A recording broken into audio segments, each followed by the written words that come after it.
Attorney Ricky Tumutorgo, nagtataguyod ng katotohanan, nakikipaglaban para sa bayan.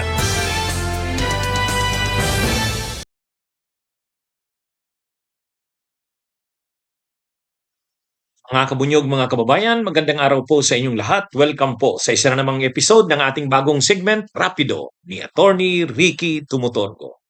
Mga kabunyog, mga kababayan, rapidohan natin tong anong to. Hala, pati si Mike Defensor, kakasuhan na ng human trafficking. Ayan ha, bagong balita ito mga kabunyog. Ha? Ngayon lang ito, lumabas ang balitang ito, kinumpirma ni NBI Director Attorney Melvin Matibag na hindi na lang ang asawa ni Mike Defensor na si Julie Defensor at ang anak nilang si Miguel, ah, Miguel Defensor, hindi na lang ang mag-ina ang kakasuhan, pati si Mike Defensor kasama na sa kakasuhan, human trafficking. 'Yan oh, nakalagay oh, Inquirer.net. Sabi ni Matibag, NBI to also sue Mike Defensor over human trafficking case. O yan, mga kabunyog ha. Inquirer yan. Hindi yan simpleng tabloid or chismis na ha? Inquirer mismo ang nagbalita na si Mike Defensor ay kasama na sa kakasuhan. Maaalala natin na nung ni-raid ng NBI yung KTV yung KTV bar, yung Chicago KTV bar at saka yung nadama yung yung Blue Hotel. Ay, ano 'yun? April 21 ni-raid 'yun. Ang kinasuhan o ang nireklamo ng NBI ng human trafficking ay si Julie Defensor. Kasi siya yung president ng Zerin Corporation na siyang may-ari ng Blue Hotel. Hmm? Yung anak nila na si Miguel, Miguel Defensor, kasama rin kasi ito yung treasurer nung Zerin Corporation. Ang Zerin Corporation, yan yung may-ari ng Blue Hotel. Kaya ito mga kabunyog, na-involve sila sa human trafficking. Pero ang latest na development, ngayon lang pong araw, pati si Mike Defensor kakasuhan na rin ng NBI. Kinumpirma mismo yan ni attorney or ni Director Melvin Matibag. Bakit nadamay na si Mike Defensor? Ano daw ang lumalabas parang parang ang mas nakaprontera lang si Julie Defensor at yung anak. Pero ang talaga namang nagpapatakbo umano ng nasabing mga establishmento na pag-aari ng pamilya Defensor ay si Mike Defensor pa rin. Mas madalas nga daw si Mike Defensor doon. At siya, mini-meeting niya ang mga empleyado ng Blue Hotel, ng Chicago KTV Bar, at marami daw ang maraming mga nung tumakbo nga daw si Mike na Defensor na mayor, yung mga kapitan, kagawad ng Quezon City, doon dinadala sa KTV bar na yon. Kaya ang sabi ni Director Matibag, hindi talaga si Julie Defensor lang at hindi rin lang yung anak ang dapat kasuhan. Sa katunayan, parang sa kanila nga lang nakapangalan pero ang nagpapatakbo pa rin si Mike Defensor. Aktibo ang role ni Mike Defensor ayon kay Director Matibag.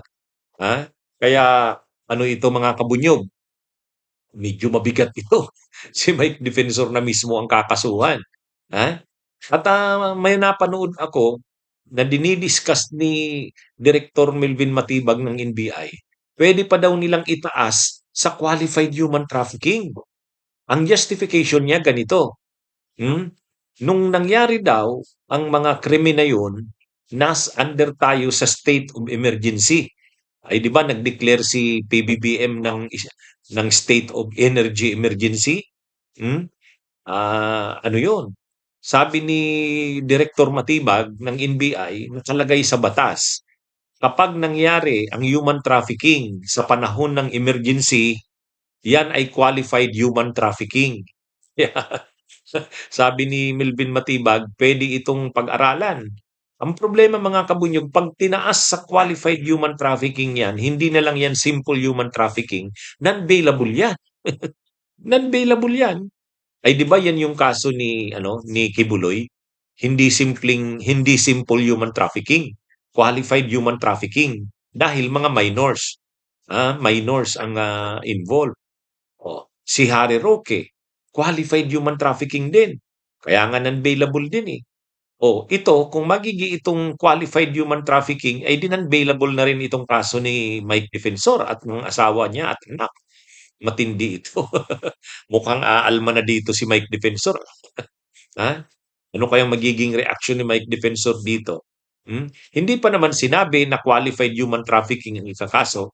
Ang kumpirmado pa lang human trafficking. Kaya lang may napanood nga akong interview kay Director Melvin Matibag na sinasabi niya, posible daw na qualified human trafficking ang kaso kasi nangyari nga ang mga krimeng ito, isinagawa yung human trafficking sa panahon na may emergency. Ang emergency tinutukoy, nag-declare ang Pangulo ng state of energy emergency.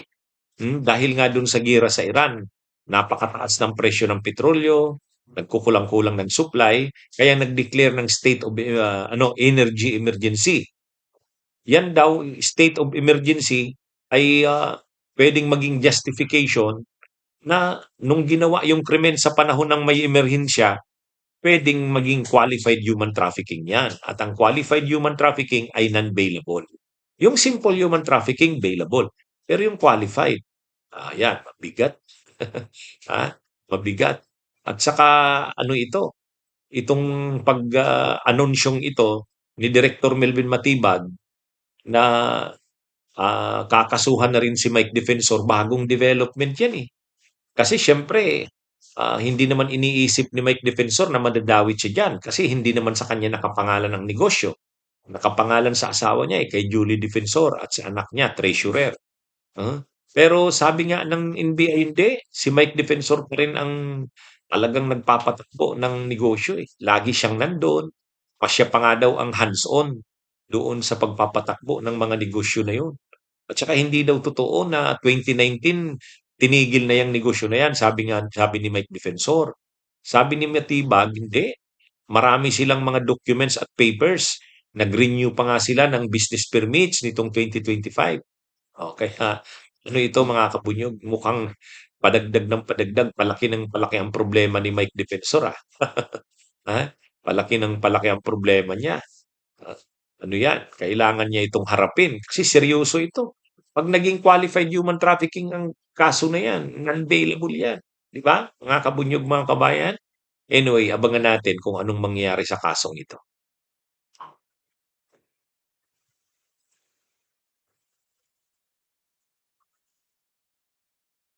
Bunyog, bunyog, halikan na kasama ka.